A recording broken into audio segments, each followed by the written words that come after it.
29 আশ্বিন 14 October হজরত শাহ সুফি সৈয়দ গোলামুর রহমান বাবা ভান্ডারী ক্যাবলার পবিত্র খসরত শরীফ। এই মহান দিবসে হুজুর গাউসুল আজম হজরত বাবা ভান্ডারী ক্যাবলার পবিত্র ফয়েজ রহমত আমরা কামনা করি। হুজুর গাউসুল আজম হজরত মাওলানা শাহ সুফি সৈয়দ আহমদুল্লাহ ক্যাবলার পরবর্তী মাইজ ভান্ডারী তরিকার প্রধান প্রাণপুরুষ হুজুর গাউসুল আজম হজরত মাওলানা শাহ সুফি সৈয়দ গোলামুর রহমান ক্যাবলা।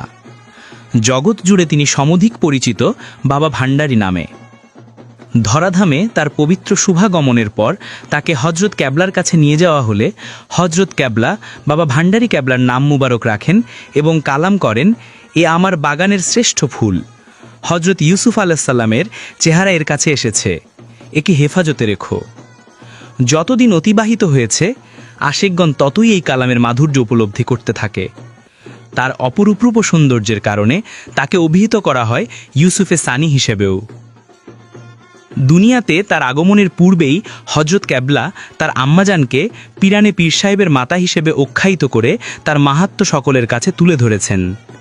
একজন মহান অলি আল্লাহ হিসেবে দুনিয়াতে প্রেরিত হয়েও তিনি নামাজ রোজা সহ শরীয়তের যাবতীয় বিধিবিধানের প্রতি কঠোর গুরুত্ব আরোপ করেছেন। সাথে রব্বুল আলামিনের সান্নিধ্য লাভের উদ্দেশ্যে রাসূলে পাক সাল্লাল্লাহু আলাইহি ওয়াসাল্লামের অনুসরণে পালন করেছেন দীর্ঘ 12 বছরের নির্জনতা এবং 23 বছরের নীরবতা।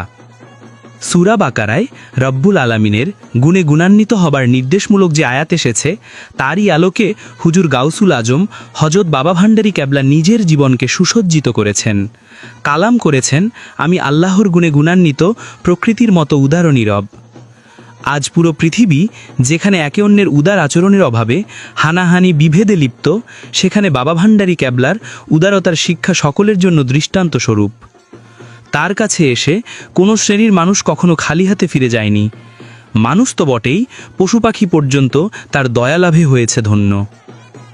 আগামীকাল এই মহান জাতে পাকের পবিত্র খসরত শরীফে আল্লাহ তাআলার দরবারে ফরিয়াদ আমাদের অন্তরে আদব ও এশক ধারণের পাশাপাশি সকল ধরনের ফিতনা ফাসাদ হতে নিজেকে দূরে রেখে আল্লাহর প্রিয় অলিগণের পদাঙ্ক অনুসরণ করবার, মানুষের কল্যাণ করবার যে শিক্ষা মাইজ ভান্ডার দরবার শরীফ আমাদের প্রদান করে, আমরা যেন তার চর্চা করে যেতে পারি।